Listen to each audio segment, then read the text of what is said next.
एक मानसिकता देखो हमारे यहाँ पर कैसी है कि हमारे सभी मिडिल क्लास फैमिलीज़ में तो मैंने देखा ही है, बाकी एफ्लुएंट रिचों को मैं नहीं जानता कि क्या बिहेवियर है उनके यहाँ पर, क्या पैटर्न है। हो सकता है शायद वहाँ पे भी कई हद तक यही सेम पैटर्न मिले कि भाई हम किसी भी शादी में जाते हैं तो शगन के नाम पे हम कुछ लिफाफे में डाल के लेके जाते हैं। तो होता क्या है ना, सबके घर में एक डायरी बनी होती है, और मैंने बड़े बड़े शादियों में भी देखा है कि रजिस्टर लेकर के मेंटेन कर रहे होते हैं लोग कि किसने आकर के कितना शगन दिया, बाकायदा लिखते हैं लोग।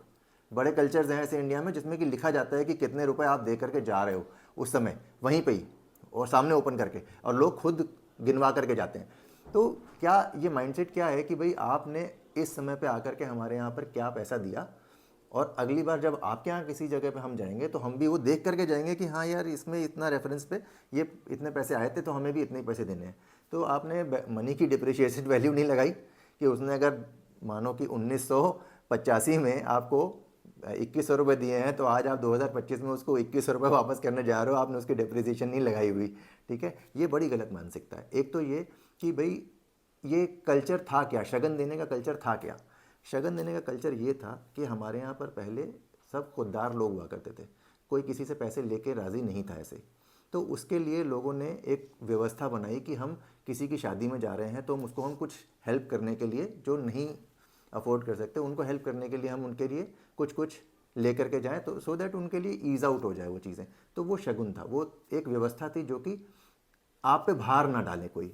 गिफ्ट की परंपरा जो बनी वो इस तरीके से बनी, लेकिन वो घूम के एक शक्ल कैसी ले ली उसने कि भाई अब आप जिस तरीके के विवाह में जा रहे हैं, अच्छा जो बहुत बड़ा आदमी है आप क्या करते हैं, आप उसकी हैसियत के हिसाब से गिफ्ट खरीदेंगे।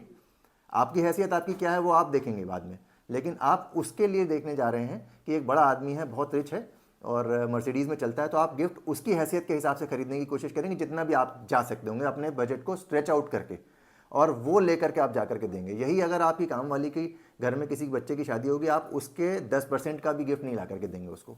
वाई? बिकॉज आप दान दे रहे हो, यानी गिफ्ट या दान ऐसे समझ लो कि आप उसकी पात्रता देख करके दे रहे हो कि वो, और अगेन वही बात है कि उसके पास वो मैग्नेट है मनी अट्रैक्ट करने का, तो वो आपसे भी वो निकलवा लाएगा बंदा। आपको नहीं पता कि आपने क्यों उसको इतना महंगा गिफ्ट दे दिया, क्योंकि उसके पास वो मैग्नेट है और आपके पास नहीं है। अगर आपके पास वो मैग्नेट होता तो आप अपनी हैसियत देख करके उसको गिफ्ट देते, ना कि उसकी हैसियत देख करके। तो गिफ्टिंग का कल्चर जो है ना ये वैसे ही है, और यही सेम चीज़ दान पे भी एप्लीकेबल है। दान भी जो है ना वो पात्रता देख करके दिया जाता है।